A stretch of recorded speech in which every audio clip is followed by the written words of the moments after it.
49번부터 50번까지의 문제를 보겠습니다. 49번부터 50번까지의 문제는 하나의 글을 읽고 두 개의 문제를 푸는 문제가 되겠습니다. 자, 그러면 같이 글을 보겠습니다. 자, 수집가는 누구나 처음에는 물건에 대한 욕망 때문에, 욕망 때문에 수집에 발을 들여놓는다. 수집을 하기 시작한다는 얘기죠. 그러나 수집은 단순히 모아놓기만 하는 것이 아니다. 수집한 물건을 감상하는 기쁨도 누릴 줄 알아야 하고, 수집한 물건에서 새로운 지식이나 역사를 발견하고 배우는 재미도 느껴야 하는 것이다. 자, 여기에 그 성과를 함께 나누기까지 한다면 금상첨화일 것이다. 금상첨화일 것이다. 굉장히 좋다는 얘기죠. 이보다 더 좋을 수는 없다는 그런 얘기입니다. 자, 앞부분에서는 수집이라는 것이 단순히 모아놓기만 하는 것이 아니라 어떤 감상하는 기쁨, 그리고 물건을 통해서 어떤 새로운 지식이나 역사를 발견하고 배우는 그런 재미도 있어야 한다고 얘기하고 있고요. 또 마지막에 그 성과를 함께 나누기까지 한다면 금상첨화일 것이다. 그 성과를 누군가하고 나누는 것이 좋겠다는 얘기를 하고 있습니다. 자, 다음 보시면 수집품을 단지 소유하는 것에 그치지 않고 대중과 함께 즐기고자 내놓을 때 수집품은 개인의 소유물에서 벗어나 많은 이들에게 사랑받는 문화물이 되며 수집의 기쁨은 더 커지게 된다.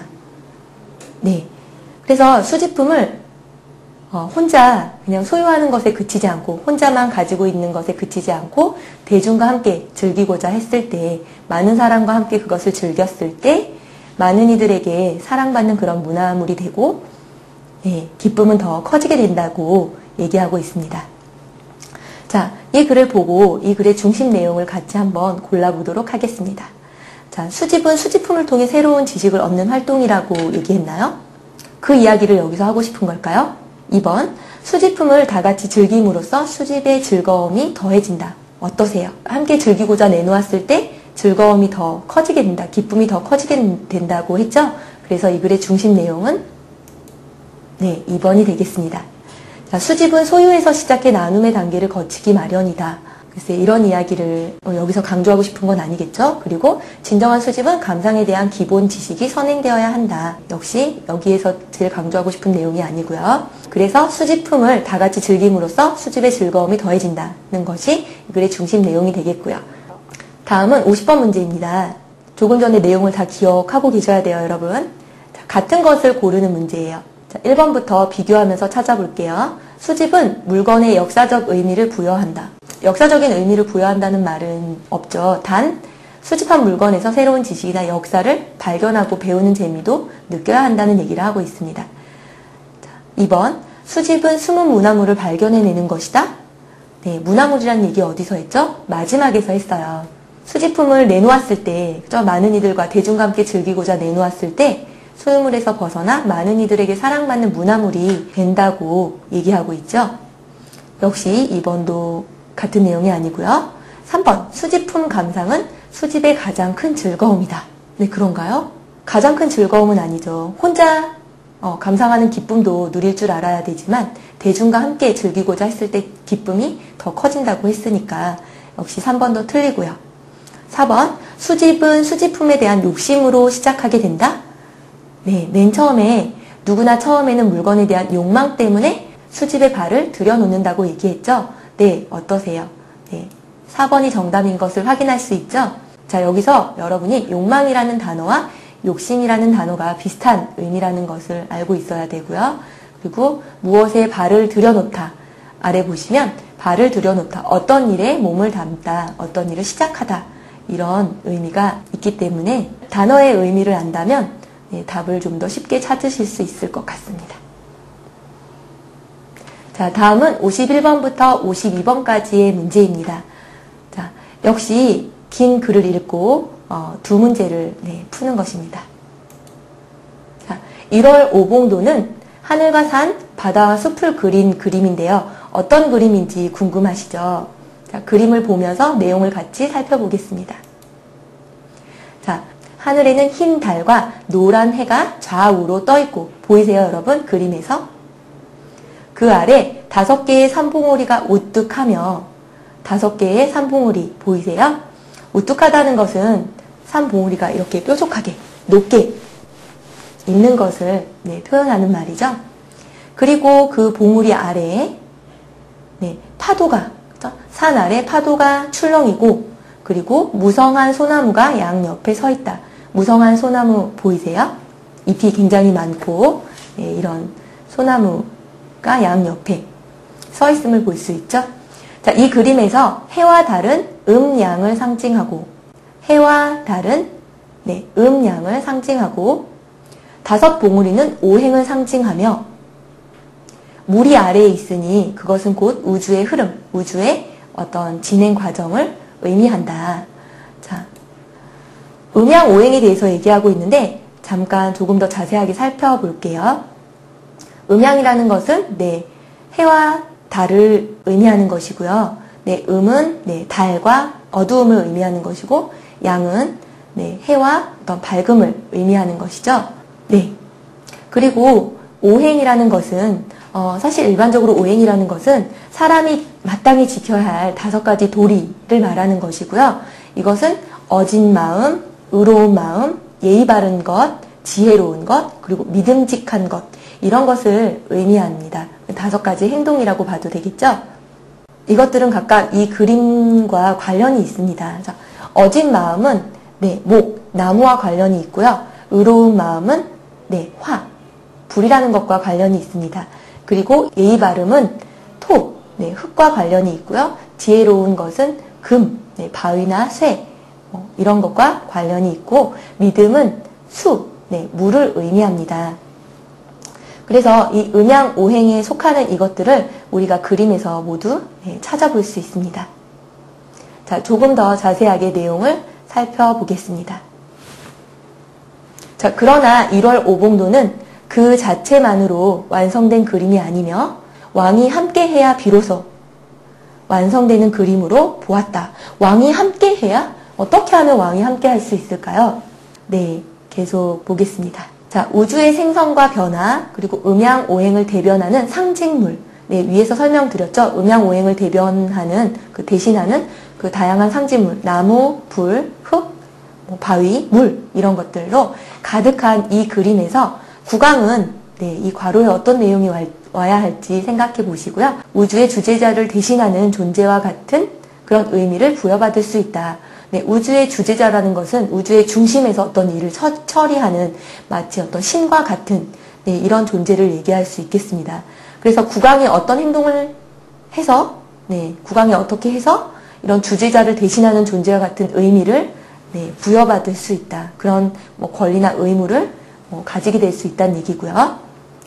자, 이 그림은 아무나 아무 곳에서나 사용한 것이 아니었다. 예와 격식을 중시하던 조선시대에 왕이 앉는 자리 뒤에 놓였던 특수한 그림으로 왕의 승하 후에는 같이 묻혔다고 얘기하고 있네요. 자, 사실 이 그림은 1월 오봉도라고도 부르지만 1월 오악도라는 그런 이름으로도 불리우고 있습니다. 자, 처음에 이 그림의 의미를 설명했었고요. 그리고 이 그림은 중간에서 그 자체만으로는 완성된 그림이 아니며 왕이 함께해야 비로소 완성되는 그런 그림이라고 했습니다. 그래서 왕과 함께해야만 완성되는 그림이라는 얘기가 있고요. 마지막으로 아무나 아무 곳에서나 사용한 것이 아니었고, 예와 격식을 중시하던 조선시대에 왕이 앉는 자리 뒤에 놓였던 그런 특수한 그림으로 왕이 승하한 후에는 왕과 같이 묻힐 정도로 굉장히 왕과 관련이 있고 왕에게 있어서 굉장히 의미 있는 그런 그림이라는 것을 우리가 알 수 있습니다. 자, 그럼 문제를 풀러 가보겠습니다. 자, 그럼 문제를 같이 풀어볼게요. 자, 이 필자가 이 글을 쓴 사람이 이 글을 쓴 목적을 고르십시오. 목적이 뭐겠어요?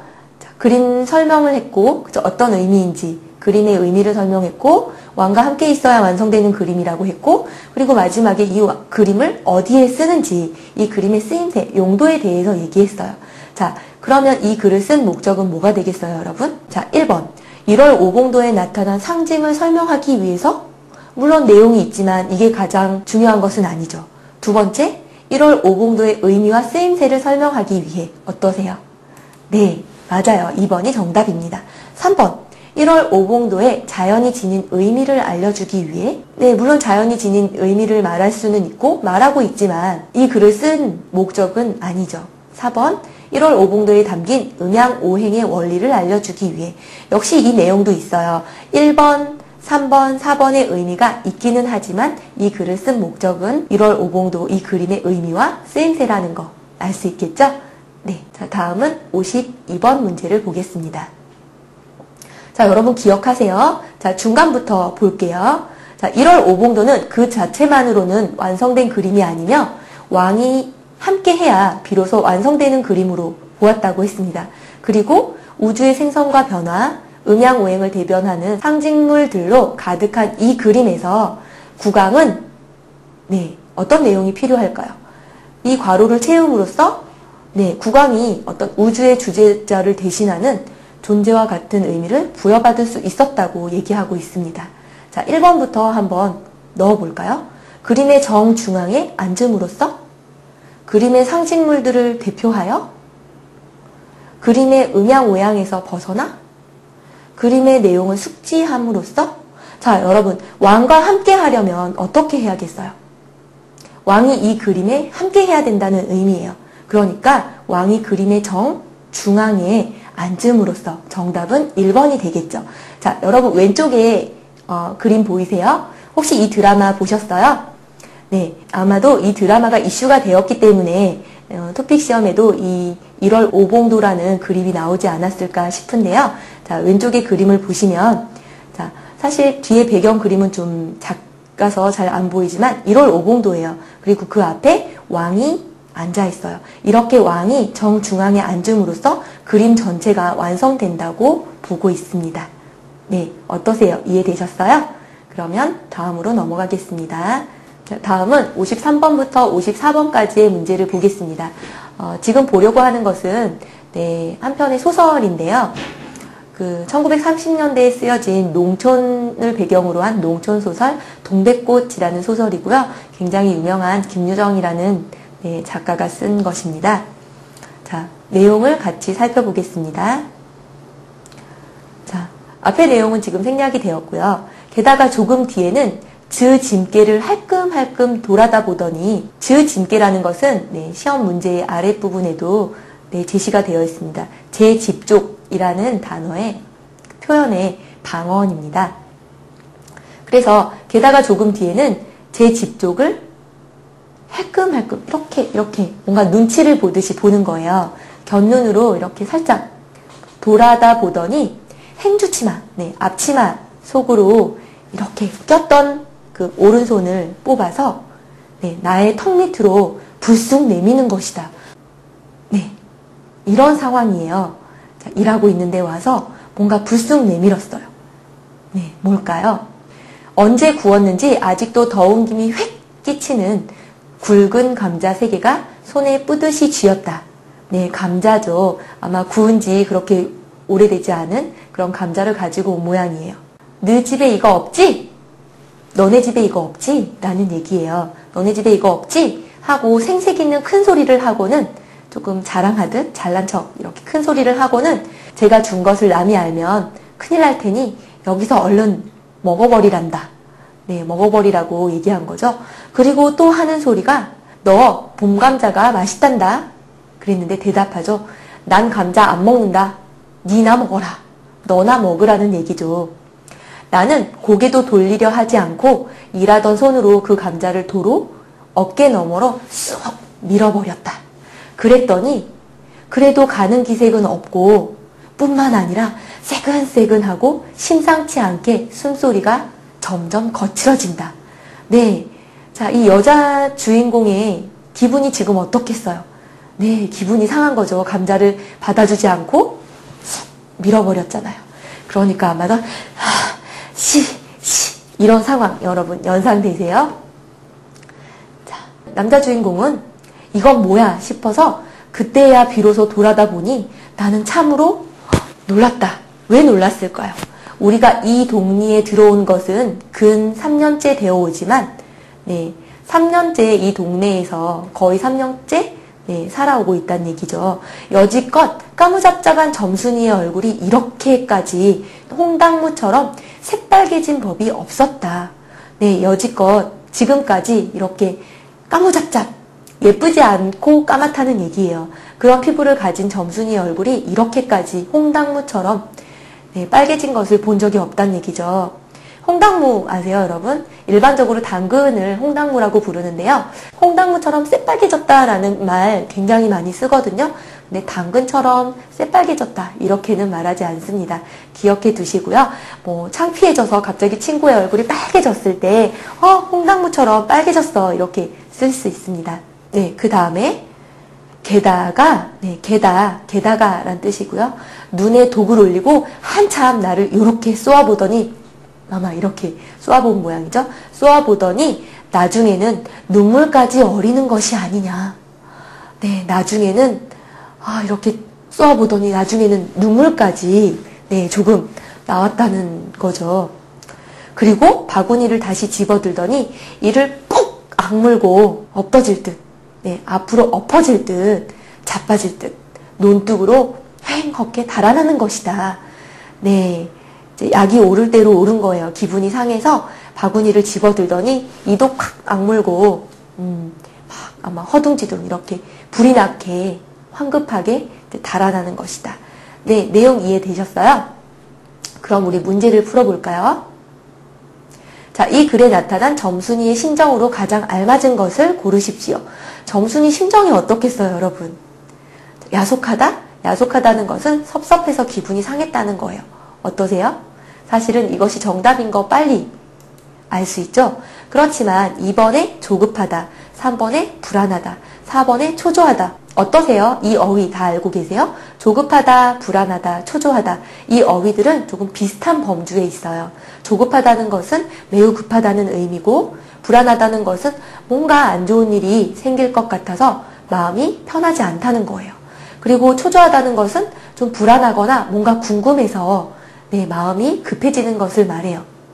2번, 3번, 4번은 조금 비슷한 의미가 있고 모두 어떤 일이 발생하기 전에 그런 심리 상태를 표현하고 있고요. 1번 같은 경우는 이미 어떤 일이 발생한 후에 어떤 기분의 상태 이런 것을 말합니다. 정답 1번. 네, 넘어가겠습니다. 54번 문제입니다. 54번 문제는 내용과 같은 것을 고르는 문제이기 때문에 여러분이 여기에서 정확하게 같은 내용만 찾으면 되니까 그렇게 어렵지 않게 풀 수 있습니다. 자, 1번부터 하나씩 확인해 보겠습니다. 나는 점순이를 좋아하고 있다. 나는 점순이를 좋아하고 있는 내용이 이 글에 나타나 있나요? 네, 감자도 거절했고 뭔가 마음에 안 들어하는 그런 모습을 볼 수 있죠? 자, 그리고 2번 나는 점순이에게 굵은 감자를 받았다. 감자를 받았나요? 네, 감자를 받았으면 이렇게 점순이가 야속함을 느끼지 않았겠죠? 3번 점순이는 급하게 달아나다가 논둑에 넘어졌다. 넘어지지는 않았죠? 네, 황급히 불이 나게 엎어질 듯 자빠질 듯 논둑으로 그렇게 달아나는 것만 보았죠. 그래서 넘어진 것은 사실에 없고 3번도 틀리고요. 4번 점순이는 나에게 감자를 몰래 주려고 가져왔다. 어떠세요? 네, 처음에 첫 문장에서 자기 집 쪽을 할끔할끔 눈치를 보면서 돌아다 보더니 네, 감자를 꺼내줬었죠. 몰래 주려고 가져온 것이 네, 정답이 되겠죠. 네, 4번이 정답입니다. 다음은 55번부터 57번까지의 문제입니다. 55번부터 57번까지의 문제는 글을 읽고 네, 3개의 문제를 네, 풀어야 되는 그런 문제들입니다. 자, 같이 글을 살펴보겠습니다. 이와 같은 발견으로 라고 시작했어요, 여러분. 뭔가 앞에 어떤 발견을 했다는 얘기가 있어야겠죠? 자, 그리고 2009년에, 이와 같은 발견으로 2009년에 미국과 유럽연합은 토성의 두 위성에 새로운 우주선을 보내는 계획을 발표했다. 네, 어떤 발견을 했기에 토성의 두 위성에 새로운 우주선을 보내는 계획을 발표했을까요? 네, 내용을 계속 보겠습니다. 이 계획의 1차 목적은 토성의 위성인 타이탄의 대기와 또 다른 위성 엔겔라두스의 땅속을 조사함으로써 이 위성들이 어떻게 만들어졌으며 어떤 변화가 있었는지를 밝히는 것이다. 타이탄의 대기와 엔겔라두스의 땅속을 조사함으로써 어떻게 만들어졌는지, 만들어진 어떤 과정, 그리고 어떤 변화를 거쳤는지 이런 것을 밝히는 것이 이 계획의 1차 목적이라고 이야기하고 있네요. 다음으로 타이탄은 대기를 가진 것으로 예상되고 엔겔라두스는 땅속에 바다가 있는 것으로 추측된다.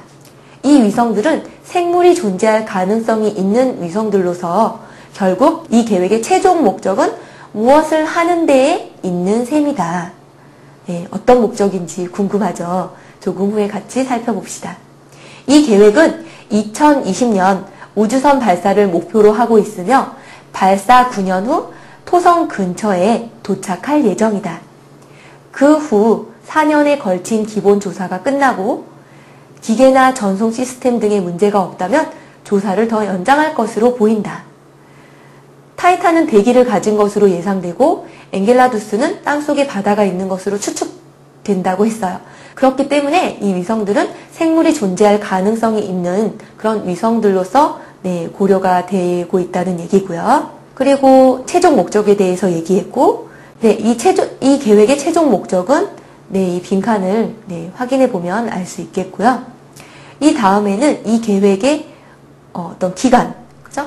2020년에 우주선을 발사할 거고, 그리고 발사 후 9년 후에 토성 근처에 도착하면 4년에 걸쳐 기본 조사를 하고 그 이후에 조사를 더 연장할 거라고 얘기하고 있죠. 자, 먼저 이와 같은 발견으로 55번 문제는 이 글 앞에 올 내용으로 가장 알맞은 것을 고르십시오예요. 이와 같은 발견으로 어떤 발견을 했는지 우리가 뒷부분의 글을 봤기 때문에 앞부분에 어떤 발견인지 조금 쉽게 생각할 수 있을 겁니다. 자, 1번부터 살펴볼게요. 토성 위성들의 표면이 서로 비슷하다는 그런 분석 결과를 발견해서일까요? 아니면 2번, 토성 위성의 온도가 상승하고 있다는 분석 결과 때문일까요? 3번, 토성 위성들이 지구로 다가오고 있다는 관측 결과, 아니면 4번, 토성 위성들에서 공기와 물의 흔적을 포착한 관측 결과. 어떠세요? 우리 위에서 타이탄은 대기를 가진 것으로 예상되고 엔겔라두스는 땅속에 바다가 있는 것으로 추측된다고 했어요. 이 내용으로 미루어 앞에 발견한 것은 몇 번이겠어요? 4번. 토성 위성들에서 공기와 물의 흔적을 포착한 그런 관측이 있었기 때문에 타이탄은 대기를 가진 것으로, 엔겔라두스는 땅속에 바다가 있는 것으로 추측할 수 있었겠죠? 55번 문제 정답 4번 확인했죠? 56번 문제를 같이 풀어보겠습니다. 56번 이 글의 내용과 같은 것을 고르십시오. 자, 1번부터 4번까지 같이 한번 살펴보겠습니다. 1번 이 계획은 위성들이 생긴 과정부터 밝힐 것이다. 어떠세요, 여러분? 자, 우리 처음에 타이탄의 대기와 엔겔라두스의 땅속을 조사함으로써 이 위성들이 어떻게 만들어졌는지 과정을 살펴볼 거고 어떤 변화가 있었는지 밝힐 거라고 했죠? 어떻게 만들어졌는지 그 과정부터 살펴보겠다고 한 1번 답은 정답이에요. 우리 벌써 정답을 찾았어요. 그렇지만 2번, 3번, 4번도 한번 같이 보기로 해요. 땅속 조사는 지구의 부족한 자원을 찾기 위한 조사이다. 지구의 자원이 부족하다는 얘기, 찾겠다는 얘기 없었어요. 그렇죠? 3번, 우주선은 위성의 표면 물질을 수집해 지구로 보낼 것이다. 표면 물질을 수집하겠다는 얘기도 없었고 지구로 보낼 것이란 얘기도 없었어요. 3번도 틀리고요. 4번, 우주선을 보내는 시기와 연구 기간은 아직 결정되지 않았다. 2020년에 보낼 거고 9년 후에 토성 근처에 도착할 거고 4년 후에 기본 조사가 끝나고 또 그 이후에 조사를 연장할 거란 얘기하고 있어요. 그래서 4번도 정답이 아니죠. 정답 1번. 다음 문제로 가겠습니다. 57번 문제를 풀어볼게요. 여러분, 우리 이 괄호에 어떤 내용이 들어갈지 굉장히 궁금했죠. 바로 57번 문제입니다. 이 계획의 최종 목적은 무엇이냐? 바로 앞에서 타이탄은 대기를 가진 것으로 예상되고 엔겔라두스는 땅속에 바다가 있는 것으로 추측된다고 했고 이 위성들은 이러한 내용으로 미루어 생물이 존재할 가능성이 있는 위성들이라고 추측하고 있어요. 그렇기 때문에 결국 이 계획의 최종 목적은 뭐겠어요? 뭔가 이 생물이 존재할 가능성과 관계 있는 그런 내용이 들어가야겠죠. 그래서 1번, 두 위성의 자원을 분석하는 데 있다. 2번, 생물 생존의 조건을 연구하는 데 있다. 3번, 지구 바깥에 생명체를 탐색하는 데 있다. 4번, 토성과 두 위성의 유사점을 찾는 데 있다. 네, 생물이 존재할 가능성, 생명체와 관계가 있죠, 여러분. 지구 바깥에 생명체를 탐색하는 데 있다. 지구 이외에 타이탄이나 엔겔라투스나 이런 곳에 생물이 존재할 가능성이 있다고 보았기 때문에 지구 바깥에 생명체를 탐색하고자 하는 것이 바로 정답이 되겠죠. 네, 58번부터 60번까지 문제입니다. 내용을 같이 먼저 살펴보고 그리고 문제의 세 문제를 풀어보겠습니다. 인류 문명의 발달 과정에서 집단 가무의 발명은 획기적인 사건이었다. 네, 집단 가무가 뭐죠, 여러분? 가무. 네, 노래와 춤이에요. 그런데 집단 가무니까 여러 사람이 모여서 같이 해야만 되는, 같이 즐기는 그런 노래와 춤을 말하는 것이겠죠.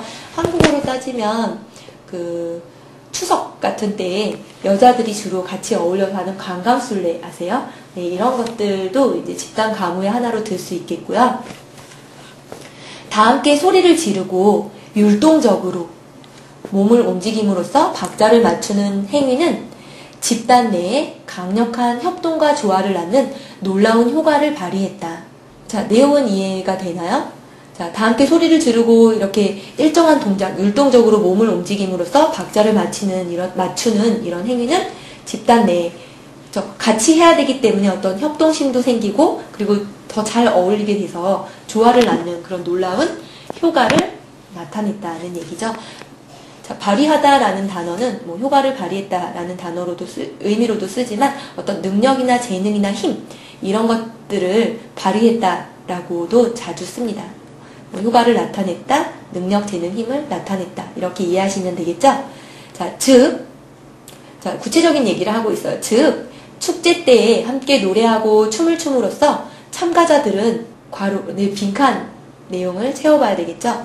그리고 또 전쟁 중에 전사들은, 군인들은 집단 가무를 통해 일시적으로 죽음의 공포를 견디고 전체 집단을 지키기 위해 기꺼이 온몸을 던지는 용기를 얻었다. 어떤 놀라운 효과, 협동과 조화를 낳는 놀라운 효과에 대해서 첫 번째는 어떤 축제 때 함께 노래하고 춤을 춤으로써 참가자들이 어떻게 하는지, 그리고 전쟁 중에 집단 가무를 통해 어떤 공포를 뛰어넘고 그리고 전체 집단을 지키기 위해서 기꺼이 자신의 온몸을 던지는 그런 용기도 얻게 됐대요. 자, 이처럼 집단 가무는 부족을, 지금은 부족이라고 하지 않고 민족이라고 하지만 지금도 아프리카 같은 곳에서는 부족이란 단어를 사용하기도 합니다. 이처럼 집단 가무는 부족을 하나로 묶어주는 그런 마법과 같은 힘을 발휘하였다.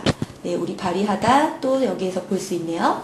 자, 그 다음에 인류 문명이 발전하면서 집단 가무는 종교의식에 쓰이거나 인간 내면의 섬세한 감성을 표현하는 식으로 훨씬 더 세련되고 고상한 기능을 맡았다.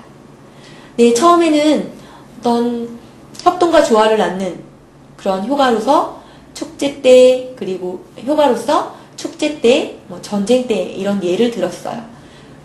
그리고 더 발달하면서, 더 발전하면서 집단 가무는 어떤 종교의식에서 또 인간 내면의 섬세한 감성을 표현하는 어떤 공연이라든지 이런 것들로 훨씬 더 아름답고 수준 있고 훌륭하게 그런 기능을 맡았다고 얘기하고 있습니다. 자, 그럼에도 집단 가무는 여전히 아직도 군악대의 행진곡, 군인들의 어떤 그 군악대 아시죠?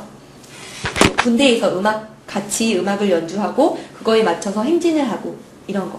그래서 군악대의 이런 행진곡이나 아니면 단체 응원 등의 이런 집단 가무가 남아서 인류 역사 초기에 담당했던 기본적인 역할을 보여주고 있다.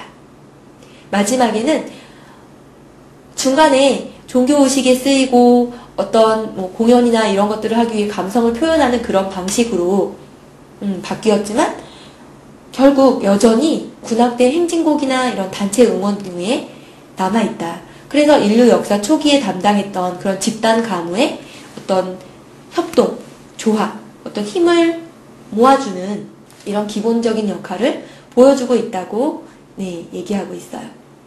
문제를 같이 풀어보러 갈게요. 이 글의 제목으로 알맞은 것을 고르십시오. 정리한 내용을 한 번 더 살펴볼까요? 집단 가무를 통해서 협동하고 또 조화를 이루고 그 예로 축제나 전쟁의 예가 있었죠. 또 조금 더 발달함으로써 어떤 종교의식에서 또 어떤 인간의 내면적인 이런 감성을 표현하는 방식으로 활용이 됐고 그렇게 발달이 되었지만 여전히 군악대의 행진곡이나 단체 응원에도 남아있어서 기본적인 역할을 하고 있어요.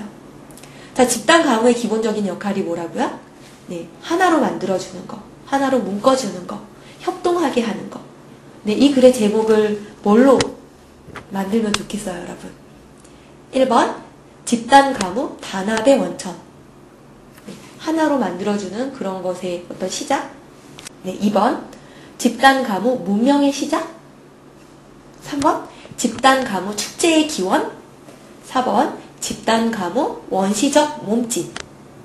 전체적인 내용을 통해서 집단 가무 단합의 원천이 답이라는 거 우리 알 수 있죠? 정답은 1번입니다. 59번 문제를 풀어보러 가겠습니다. 59번은 같은 내용을 고르는 것입니다. 우리 여기에서 내용을 잘 살펴보면 정답을 고를 수 있다고 얘기했죠? 1번부터 살펴볼게요. 집단 가무의 본래적 기능은 문명의 발달에도 살아남았다. 있어요, 여러분? 많은 어떤 과정을 거쳐서 종교의식이나 어떤 섬세한 감성을 표현하는 식으로 세련되게 고상한 기능을 맡기도 했지만 그럼에도 여전히 집단 가무는 군악대의 행진곡이나 단체 응원에 남아 인류 역사 초기에 담당했던 그런 기본적인 역할을 보여주고 있다고 했어요. 그래서 집단 가무의 본래적 기능은 문명의 발달 과정을 통해서 여전히 살아남아 있음을 알 수 있죠. 우리 벌써 정답을 찾았어요. 정답은 1번이에요. 나머지 2번, 3번, 4번이 왜 되지 않는지 살펴볼게요. 2번, 집단 가무는 종교적, 예술적으로 발전하는 데 실패했다. 집단 가무는 종교의식에도 쓰이고 어떤 인간의 감성을 표현하는 이런 공연이라든지 이런 것들을 통해서도 발전했다고 우리 확인할 수 있죠. 2번 틀린 거 확인할 수 있고 3번 집단 가무는 인간 내면의 감정 표현을 위해 발명되었다. 이것은 그 과정 중에 하나일 뿐이었죠. 조금 전에 살펴본 것처럼. 4번 집단 가무의 움직임은 개개인의 감정을 섬세하게 표현했다. 개개인의 감정이라는 것은 우리가 알 수가 없어요. 다만 인간의 내면에 섬세한 감정을 표현하는 그런 방식으로 이용이 되었다는 것은 알 수 있겠죠. 정답 1번 확인됐죠? 자, 60번 문제 보겠습니다. 자, 이 괄호에 이 빈칸에 필요한 내용을 찾아봅시다. 자, 1번부터 4번까지 무엇이 적절한지 살펴볼게요. 1번 정신적인 해방감을 느끼고 긴장을 풀었다. 축제 때 그렇게 할 필요가 없죠? 2번 정서적인 연대감을 느끼고 갈등을 해소했다. 자, 집단 가무를 통해서 강력한 협동과 조화를 낳는 놀라운 효과를 발휘했다고 했어요. 자, 여러분 연대감이 뭐예요? 서로 연결되어 있음을 느끼는 마음이에요. 그리고 갈등 해소, 뭔가 결정하는 어떤 선택의 상황에서 서로 좀 곤란함을 겪고 그런 것들을 해결해 나가는 과정을 갈등을 해소한다고 볼 수 있죠. 그래서 집단 내의 강력한 협동과 조화를 낳는 이 놀라운 효과를 통해서 우리가 축제 때에 함께 노래하고 춤을 춤으로써 그 참가자들이 정서적인 연대감을 느끼고 갈등을 해소할 수 있다는 거 알 수 있죠. 정답은 2번입니다. 3번 즐거움을 느끼며 개인적인 감정을 표현했다. 축제 때 이렇게 같이 하는 것인데 그죠? 같이 단합하고 같이 집단적으로 하는 것인데 개인적인 감정을 표현한다는 것은 적절하지 않고 또 축제를 즐기고 전쟁의 죄책감에서 벗어났다. 전쟁에 대한 얘기는 축제 이야기가 끝난 다음 문장에서 이어지기 때문에 정답이 아닌 거 확인할 수 있죠? 그래서 정답 2번 확인됐습니다. 자, 여러분, 우리 이렇게 해서 31번부터 60번까지의 읽기 기출문제를 살펴봤습니다. 어떠셨어요? 도움이 많이 됐나요? 네, 우리 31번부터 60번까지 살펴보면서 제가 강조했던 여러 가지 내용 잘 기억해 주시고, 네, 다음 시험도 잘 준비하시기 바랍니다.